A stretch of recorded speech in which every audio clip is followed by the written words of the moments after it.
لو ما تعرفش مش مشكلة، لكن تفتي مشكلة. تصدق الفاتية وخلينا نقول عليها فاتية وتبقى مقتنع بيها، فملكش كلام معايا. انا محمد مسعد، ازيك عامل ايه؟ انا فل يا دنيا تمام اوي كده، انا هقفل القلب خلاص على كده.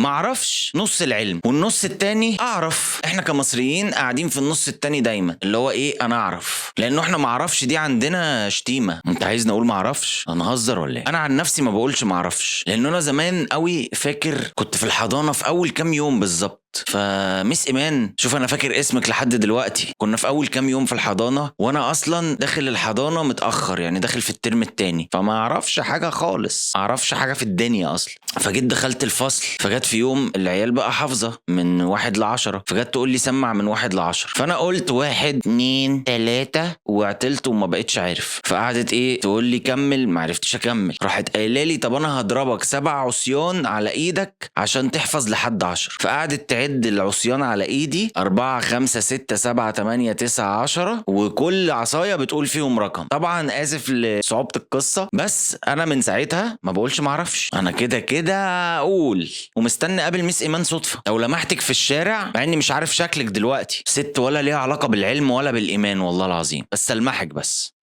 انا فل الدنيا تمام اوي كده. اعرف ناس لو قالت معرفش تتحرق، لا ده بالعكس بقى، ده هو بيجي على القهوة يفتح موضوع عشان يحسسنا ان هو عارف. وطبعا زي ما كلنا عارفين، المخ لما بيقول معلومة جديدة بيحس كده بنشوة معينة. فانت بعد 2 3 اول يوم قلت معلومة جديدة، الناس ايه ده انت مبهر جدا، يبصوا لك في عينيك، فانت تشوف في عينيهم نظرة الانبهار. بكرة بقى تبتدي تقول ايه، لا طب ده انا عايز اقول لهم معلومة جديدة بقى، فتيجي بكرة تقول لهم معلومة جديدة فينبهروا جدا. فعلى اليوم الثالث او الرابع معلوماتك هتبقى خلصت، فتبتدي تألف بقى، وهي دي المشكلة. لا ده كمان بقى بعد شوية بتبقى في اللاوعي مقتنع ان المعلومة اللي انت مألفها صح. يعني انا مثلا فاكر وانا صغير مرة اخويا جه صحاني من النوم بيقول لي هي الساعة دي بتاعتك؟ بدون تفكير قلت له بتاعتي، ده جده اللي كان جايبها لي. فاخويا ايه وهو متردد كده قال لي طب دي اتغسلت في الغسالة دي باظت. انا قلت له خلاص مفيش مشكلة، انا هجيب مفك وهقعد اصلحها. جبت الساعة قعدت فكتها، وبعدين لما فوقت اكتشفت ان هي مش بتاعتي. ومش هكمل بقية القصة عشان مش حلوة يعني.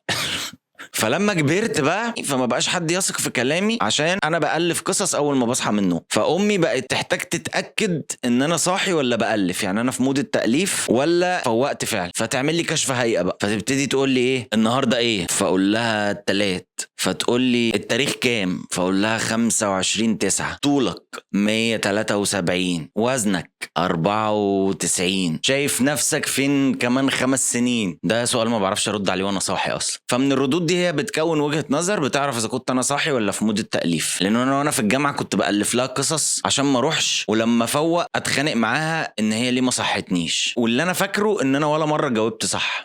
انا هقفل قلبي خلاص على كده. في مقارنة دايرة كده بقالها فترة، اللانش بوكس ولا الكيس البلاستيك. انا من وجهة نظري دي مقارنة خسرانة. طبعا كيس البلاستيك يكسب، وهقول لك ليه.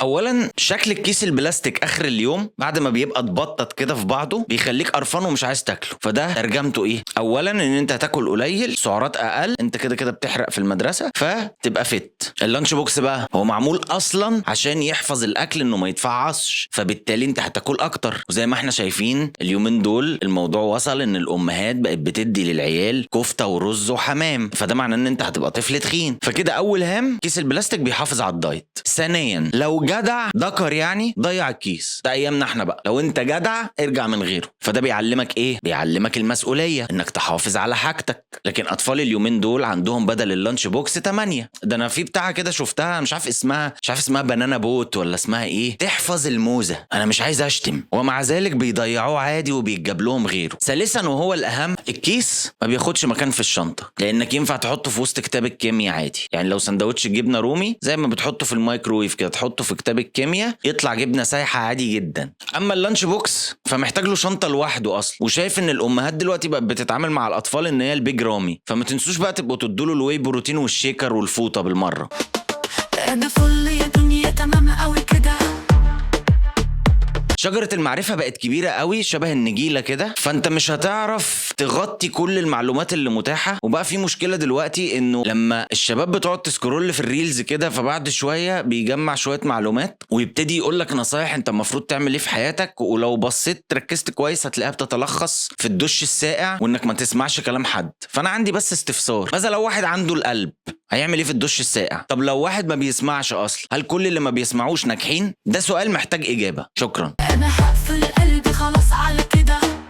واحنا في الجامعه كان بيطلب مننا ابحاث، فكنا بنروح المكتبه نقعد ندور على الحاجات المطلوبه، والموضوع كان بيبقى صعب جدا. كنا ساعات نخش ننحت شويه جمل من ويكيبيديا بالعربي ان توفرت، بس كان الموضوع في الاخر انت بتعمل بحث عشان تستفيد. انا حاليا باخد كورس دلوقتي اونلاين، فانا وظيفتي دلوقتي ان انا بعرف الناس بتوع الكورس على شات جي بي تي، وعرفته على نفسي وعرفته على عيلتي وعرفته على مشاكلي النفسيه، وهو دلوقتي عايش بدالي وانا بخش انام. يا ريت بس حد يقول له ينجز، لان هو ساعات بيقعد يسوف ويقول لي هبعت لك الحاجات بعد يومين وما بيبعتهاش، وفي انتظار ان هم يعملوا ذكاء اصطناعي يبقى بيعمل لي الاكل وبينظف لي الشقه وبيدفع هو الايجار، وانا هروح الغردقه اقعد على بحر الاوتوميشن وانام على نغم الجنريتيف، وهو بقى ايه يتعامل.